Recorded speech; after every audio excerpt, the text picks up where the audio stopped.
You absolutely don't want to miss this exciting story. A phone call shatters the peace, laying off alarms go off, and Mike needs to fly for 4 days but with no one around to watch the kids. And the daughter's not a fan of spending quality time with grandma and grandpa. Suddenly a scream erupts upstairs. She puts down the phone, rushes up, and finds the sisters blaming each other again. Then Mike complains about Amy's childcare.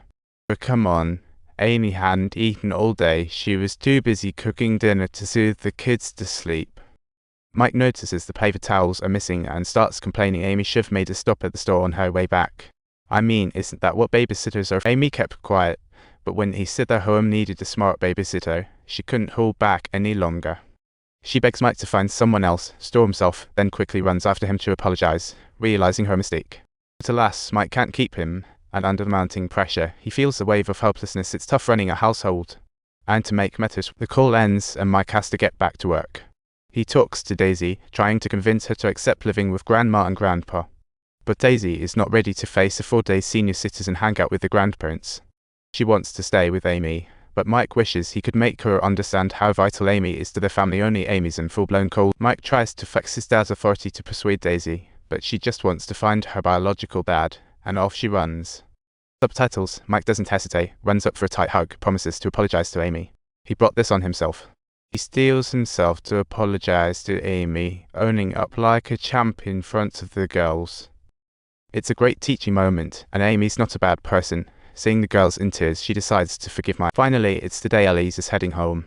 She calls the nurse, but inside she's thinking, what on earth do I do when I get back? She worries about falling back into drinking in a few days, which leaves the nurse a bit perplexed since she was a recovering alcoholic herself. She knows she can only rely on herself, but Daisy still has plenty on her mind. She fears her husband won't dote on her at home, leaving her disappointed. The nurse chuckles knowingly she's been through that too, and guess what? She still didn't solve her problems. Circus Mike shows up right on time, and Elise has been waiting around like it's the final act. In the car, it's not the same chatty duo anymore. Now it's just called Icy Silent. Later, she wakes the kids up to tell them she's back, and Mike quietly bows out of the conversation. Elise lies in bed thinking about the Ford family, feeling a wave of nostalgia and emptiness wash over her. The next day, the sisters argue over trivial stuff again, and Elise calmly steps in to mediate. Meanwhile, Mike, busy in the kitchen, shuffles them upstairs, not wanting to be disturbed. She feels like her worth is being erased bit by bit, and that's definitely not the outcome she wanted. She is at a loss for how to tell Mike she's feeling suffocated by his overbearing care. In front of the doctor, Elise finally voices her frustrations, complaining that her husband just doesn't get how she feels.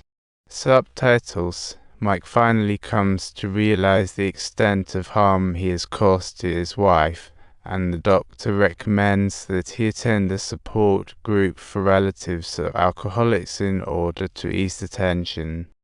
Later, they go shopping at the mall, and Elise picks out a sexy lace dress, but Mike suggests she stick to something more conservative. Elise is speechless, grabbing a modest long dress, filled with disdain for her husband. Mike doesn't understand her actions, even affectionate gestures are hard. Yet, at home, a surprise gift awaits him. The dude who stole Ellie's attention last time is chatting her up, and Mike is in disbelief. As the atmosphere turns a bit awkward, the guy quickly bolts, but they don't forget to embrace. Mike witnesses it all from upstairs, while Ellie feels a pang of longing. Anger arises as she questions Mike if he's okay with this. Mike doesn't want to engage, struggling to accept that his wife is close to another man when he's barely had the chance to be near her. Meanwhile, Elise revels in the feeling of being needed, and her friends make her feel more real than Mike does. She yearns for 5 easy minutes of pressure-free freedom. Mike is totally zoned out during the meeting, unable to grasp the experiences shared by everyone. To him, these folks just lack the ability to tackle their problems, causing Elise to chuckle. She instinctively feels his words prick at her, and Mike's curious about her thoughts on the support group. Her response: she wants to drink. It feels like being flattened by a train. Mike asks if she has an escape plan for tough times, so she can avoid those moments and have some freedom. However, her proposal angers Mike greatly. She brings up the idea of moving to a medical center which clearly touches upon his bottom line. As the husband, he feels guilty and frustrated by her rejection, while Ellie's is just tired of feeling so useless. She feels like Mike's care has turned into a burden, especially when he looks at her so lovingly it makes her feel like trash. Mike feels lost as he silently picks up the pieces trying to hold their marriage together.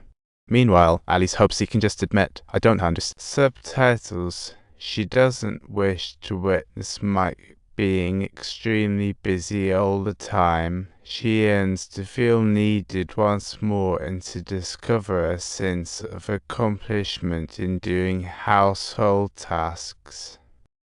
Subtitles. If you really enjoyed the story, please don't forget to like and subscribe.